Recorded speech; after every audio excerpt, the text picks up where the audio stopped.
नहमदुहु व नसल्ली अला रसूलिहिल करीम अम्मा बाद फ़ाउज़ु बिल्लाहि मिनश्शैतानिर रजीम बिस्मिल्लाहिर रहमानिर रहीम। नाज़रीन, जैसा कि पाकिस्तान में आप जानते हैं कि सस्ती शोहरत हासिल करने के लिए ख़ुद साख्ता एंकर्स अक्सर ये तरीक़ अपनाते हैं कि जमात अहमदिया पर मनगढ़ंत इल्ज़ामात लगाते हैं। आज हम इसी तरह के एक एंकर जो कि नाम नहाद यूट्यूबर भी हैं और एंकर भी हैं, उनके हालिया बयानात का तज्ज़िया करेंगे, जिसमें उन्होंने कहा है इसराइल में दरअसल एक किताब छपी थी चंद साल पहले, और ये किताब जो है, ये एक यहूदी प्रोफेसर है, उसने इस किताब को लिखा था। आईटी नामी उसका नाम है, या उसको इसराइल टी नोमानी भी इसको कहते हैं। तो ये एक प्रोफेसर नोमानी है जिन्होंने इस किताब को लिखा, और इस किताब के अंदर उसने बताया कि पाकिस्तान की फ़ौज से ज़्यादा इसराइल की फ़ौज में एक ख़ास सेक्ट के पाकिस्तानी हैं, और वो हैं कादियानी। यानी जो कादियानी है वो इतने पाकिस्तान की फ़ौज में नहीं है इस वक्त जितने इस वक्त इसराइल की फ़ौज में हैं। उन्होंने अपनी किताब में ये लिखा था। अब इस किताब को अगर आप तफसील से देखें, मैं इसकी कुछ सिफ़ात आपको दिखा देता हूँ। किताब का जो मेन सफ़ा है वो भी आप देख लें। इसके अंदर एक चैप्टर है, religion in the Holi land. ये होली लैंड कहते हैं जेरूशलम को, या इसराइल को, ये इस इलाके को होली लैंड कहते हैं, पाक सरजमीन ये इसको कहते हैं। तो यहाँ पे जो मज़ाहिब हैं उनके हवाले से बात करते हुए इन्होंने बताया कि ये उसका एक चैप्टर है, उसका सफ़ा नंबर 75 अगर आप खोलें तो ये सफ़ा मैं आपको दिखा भी रहा हूँ। तो इस सफ़े पे आपको ये सारा कुछ तफसील से लिखा हुआ मिल जाएगा। इसमें उन्होंने लिखा है कि पाकिस्तान की फ़ौज से ज़्यादा कादियानी इसराइल की फ़ौज में भर्ती हैं इस वक्त, जिनकी तादाद 600 से ज़ायद हो सकती है। ये यहूदी प्रोफेसर नामानी जो है वो ये लिख रहे हैं। सबसे पहले तो असल किताब का मतन आपके सामने है, जो आप अपनी स्क्रीन पे जूम इन करके भी देख सकते हैं। अब देखिए नाजरीन, इसके अंदर इमरान खान साहिब ने जो ये तहरीर है उसके अंदर और इनकी बात के अंदर ज़मीन और आसमान का फ़र्क है। अगर इमरान खान साहिब आप अंग्रेज़ी ज़ुबान से इतने ही नाबलद थे तो किसी अंग्रेज़ी दान की खिदमात सर अंजाम ले लेते, या कम से कम गूगल ट्रांसलेटर को ही इस्तेमाल कर लेते, जिससे आपको बखूबी इस जुमले का मतलब समझ आ जाता कि यहाँ कैन से क्या मुराद है।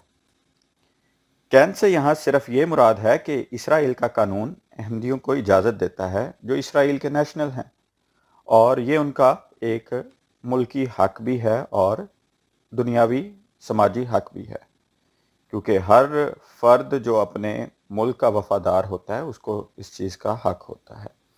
इस जुमले को हम समझने के लिए इस तरह भी देख सकते हैं कि Imran Khan can use his brain for thinking. अब इस जुमले में बड़ी वजाहत के साथ आपको इस चीज़ का मतलब समझ आ जाएगा कि इमरान खान साहिब के पास दिमाग है और वो सलाहियत रखते हैं कि इसको इस्तेमाल कर सकें, लेकिन इससे लाजिम नहीं कि वो इस्तेमाल भी करते हैं या कर दें। फिर अब इससे बढ़कर कम से कम इस यहूदी मुसन्निफ़ ने, जिसने ये किताब लिखी है, इतनी दयानतदारी लाजमी बरती है कि हमारी जमात का जो अहमदिया नाम है उसी से मुखातिब किया है, किसी कादियानी लफ्ज़ से या किसी और लफ्ज़ से इसको इस्तेमाल नहीं किया। मज़ीद ये कि अगर अहमदी इसराइल की फ़ौज या दुनिया की किसी भी फ़ौज के अंदर, जैसा कि मैं पहले भी अर्ज़ कर चुका हूँ कि खिदमात अगर सर अंजाम दे भी रहे हों तो ये कोई अनोखी बात नहीं। हर शख्स जो अपने मुल्क का बाशिंदा है, अपने मुल्क का वफ़ादार होता है, और उसका ये हक है कि वो अपने शहरी हकूक़ के मुताबिक उसके अंदर शामिल हो। अगर हम इंडिया की फ़ौज देखें तो उसमें बेशुमार सुन्नी, बरेलवी, देवबंदी मुसलमान खिदमात सर अंजाम दे रहे हैं। पाकिस्तान की आर्मी के अंदर भी सिख, यहाँ तक कि शिया अहबाब भी आपको मिलेंगे। तो क्या हम इसकी वजह से उनको ईरान का एजेंट कहना शुरू कर दें और उन पे इस तरह के इल्ज़ामात लगाने शुरू कर दें? दुनिया की सबसे मजबूत जिसको फ़ौज कंसीडर किया जाता है, अमेरिका की फ़ौज, उसके अंदर भी बहुत से फ़िरक़ों से मुसलमान ताल्लुक़ فرقوں سے جو تعلق رکھنے والے مسلمان ہیں وہ شامل ہیں۔ اب آگے اس کے ایک اور انہوں نے جھوٹ بولا ہے، وہ اس کو بھی دیکھتے ہیں۔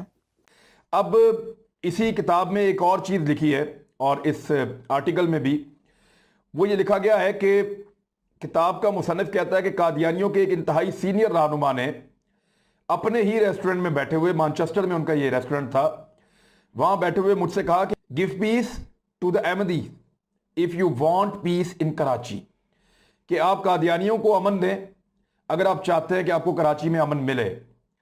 اور یہ شخص پھر یہ بتاتا ہے کہ یہ وہ وقت تھا جب بے نظیر بھٹو کراچی میں کلین اپ آپریشن کر رہی تھی نصیر اللہ بابر کے ذریعے سے۔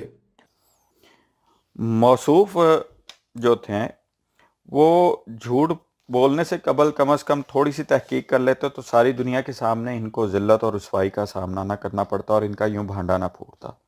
حوالہ دے رہے ہیں بڑے وثوق سے 90 کی دہائی کا، یہ 90 کی دہائی میں بینظیر کی حکومت کے وقت کا یہ حوالہ دے رہے ہیں، جبکہ یہ کتاب جو شائع ہوئی ہے 1972 میں شائع ہوئی ہے، یعنی 1972 میں یہ کتاب شائع ہوئی ہے۔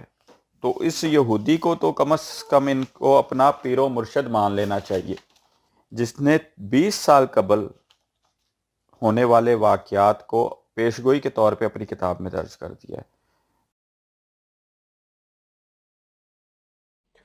اور میں یہاں بتا رہا ہوں کیونکہ 1995 میں یہ شخص الطاف حسین سے اس کی ملاقات بھی ہوئی تھی۔ ڈاکٹر شاہد قریشی صاحب اپنے تجزیے میں یہ بتا رہے ہیں کہ الطاف حسین سے ملاقات ہوئی تھی اور اس بنا پہ وہ چیزیں کہہ رہے ہیں۔